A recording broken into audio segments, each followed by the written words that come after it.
Houston. 3 months ago, the Houston Astros prioritized winning their second and third World Series titles before their first.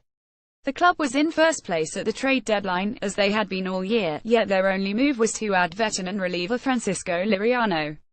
The prospect cost for other additions was deemed too high.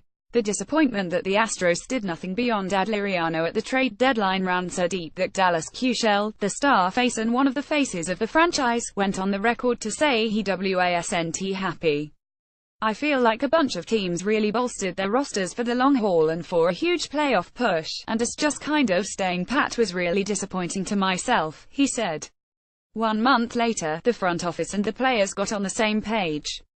The Astros swung a trade with the Tigers to add Justin Verlander on August 31, minutes before the deadline to acquire players and have them be eligible for the postseason roster. The Stros gave up the prospects and got the rotation reinforcement they needed. The huge AL West lead did a good job hiding that rotation weakness. The Tigers traded Verlander for games like Game 6 of the ALCS on Friday night. This is the moment. 3 straight losses at Yankee Stadium put the 102-win Astros on the brink of elimination, then they sent their recently acquired ace to the mound in Game 6, and he saved their season. 7 innings, no runs, 7 scattered base runners and 8 strikeouts. It was vintage Verlander. "I literally love Justin Verlander," said Jose Altuve, who himself had a whale of a game. "That's what we expected him to do.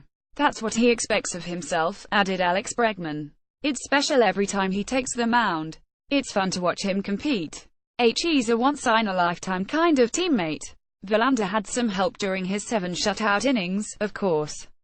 George Springer robbed Todd Frazier of extra bases in the 7th inning with a marvelous running catch at the wall. The Astros led 30 at the time and Frazier represented the tying run. He didn't get enough of it to hit it out, but it was a rocket and Springer reeled it in. "I ran as fast as I could and as far as I could, and I just happened to get to it," Springer said. "You play the game to make plays like that." Verlander was not quite as razor-sharp as his masterful Game 2 performance, in which he struck out 13 in 9 innings. The Yankees put a man on base in each of the first 3 innings, and put 2 men on base in both the 6th and 7th innings. Verlander appeared to be tiring following his 124-pitch outing in Game 2, but he was able to hold New York to 1 hit in 13 at-bats with men on base. "There's no point in saving anything," Verlander said. "In the season you get deep in the game here. Let me try to save some pitches. In a playoff that's out the window, specifically an AO ball game in a decisive game." So, when it came down to it in the 6th and 7th, back-to-back, it really did take a lot out of me, especially kind of back-to-back stressful innings like that. In 8 starts with the Astros, that's 5 in the regular season and 3 more in the postseason, Verlander has thrown 56 of 72 possible innings with a 1.13 ERA and 67 strikeouts to go with 9 walks. This is 1998 Randy Johnson Part 2. Johnson joined the Astros and was marvelous in the second half, and into the postseason. Unlike the 1998 Astros, the 2017 Astros are scoring enough runs for their mid-season ace addition. It's hard to believe that at one point, Verlander had the same postseason choker label that dogs Clayton Kershaw. In his first 8 career postseason starts he pitched to a 5.57 ERA and opponents hit .247, .347, .470 against him. The Tigers weren't getting over the hump to win the World Series and Verlander took some of the blame. That's the way it goes. Over the last 5 years, however, Verlander has turned into a postseason monster, a big-game pitcher of the first order. He owns a 1.66 ERA in his last 11 starts and relief appearance in the playoffs, which dates back to 2012.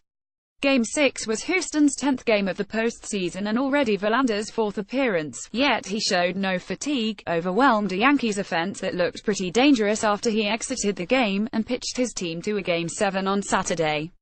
"He's been everything that we could have hoped for and more," said Astros manager AJ Hinch after Game 6, "This guy prepares. He rises to the moment. He's incredibly focused, locked in during games, and emptied his tank tonight.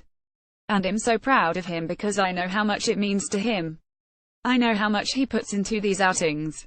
He chose to come here for games like this and beyond. We hope we all get to see him pitch again."